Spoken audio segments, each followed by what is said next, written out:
Салам бизнес партнерлор. Бүгүн биз макул эместиктер менен иштөөнү бир аз үйрөнүп кетебиз. Макул эместиктер менен иштөө бул тармактык маркетингде жаңы келген адамдар үчүн көйгөйлүү маселелердин бири. Ошондон улам көпчүлүк учурда таштап коюшат, же болбосо ишенимдери кетишет, же болбосо акча жок деп ойлоп калышат да. Чынында тармактык маркетингге баары акча табуу үчүн келет турабы? Биздин материалдык абалыбыз өзүбүздүн ошол канчалык дистрибьюторлор менен жолугуп, канчалык адамдарга түшүндүрмө иштерин жүргүзгөн сайын ошончолук акчабыз көбөйөт. Ал эми ошол жолугушууларды өткөзүп аткан учурубузда бизге ар кандай каршы суроолор пайда болушу мүмкүн. Ошол каршы суроолордун себептерин, кантип жооп берүүнү үйрөнүп алсак, анда биз тармактык маркетингде иштөө бул мындай рахатка айланат да. Тармактык маркетингде акчалай жагынан, саякат жагынан, өнүгүү жагынан, баардык жагынан адамдарга жакшы жардам берүүчү азыркы замандын заманбап кесибине айланып калды десек болот. Макул эместиктердин эң биринчи себептери булар ишеништин жоктугу болот. Ишеништин 5 түрү болот да. Биринчи ишеним бул ишеним эмне себептен жок болот да? Биринчи ишеним адамга ишенбеши мүмкүн. Себеби жаңы келген киши сизди лидер катары кабыл албашы мүмкүн да. Ал адамга коммуникация жасаш керек. Ошол адам менен таанышып, билишип, жакшы неме кылыш керек да. Ошондо гана мындай анын довериясына кириш керек. Эгерде сиз чужой адам келип туруп сиз менен таанышып билишип эле өзүнүн бизнесин предлагать этип атат, таанышпай билишпей эле сиз эч качан ага принимать этпейсиз. Ошондуктан эң биринчи доверие. Доверие болбосо болбойт. Экинчи себеби продукцияга ишенбейт. Продукциянын касиеттерине, анын жакшы экендигине ишенбейт, уникалдуу экенине ынандырып айта албаган болосуз.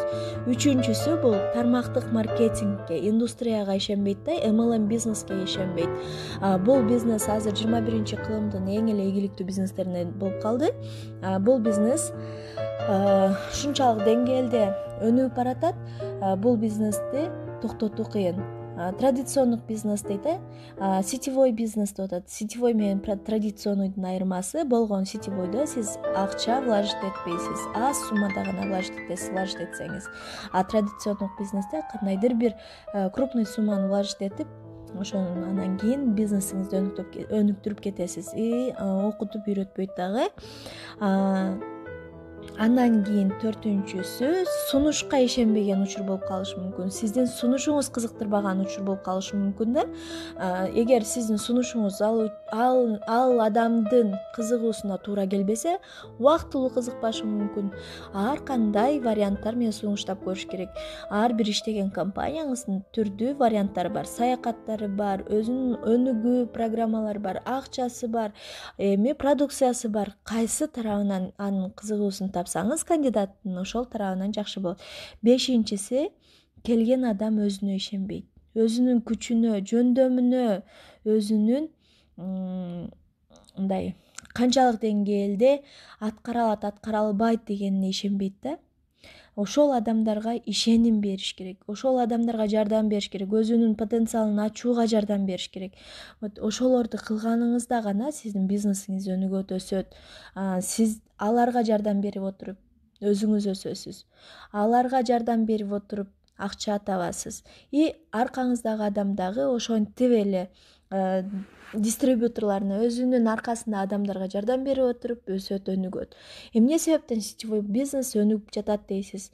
Бул жерде баары бири-бирине жардам берет, ошондуктан өсүп өнүгүп жатат. Традициондук бизнесте өзүнүн опытун жашырат, бекитет, үйрөткүсү келбейт. Бул жерде ачык айтып, өнүк, өс деп жардам берет. Сиздин өнүгүп өсүшүңүзгө наставниктен башка эч ким каалабайт да. Наставник өзүңүздүн атаңыздай, энеңиздей, бир тууганыңыздай болуп калат. Сиздин өсүшүңүздү, өнүгүшүңүздү, акча табышыңызды ушунчалык каалаган адам бир гана наставник болот да. Ошол наставник менен ынтымакта болуп, ошол менен биргеликте иш кылсаңыз, сиз сөзсүз түрдө ийгиликке жетесиз. Ошол эле учурда өзүңүз дагы жоопкерчиликти, лидерлик жоопкерчиликти өз мойнуңузга алып, ар дайым изилденүүдөн, өзүңүз да башкаларга дупликация кылып жардам берүүдөн тынбай, чарчабастан иштеп турсаңыз, ар кандай кандидаттардын ыңгайсыз суроолоруна туура ийгиликтүү жооп берип өз бизнесиңизди жүргүзүп алышыңыздарды каалаймын. Сиздер менен Кымбатбек кызы Гүлпери болду. Кийинки сабактарда көрүшкөнчө.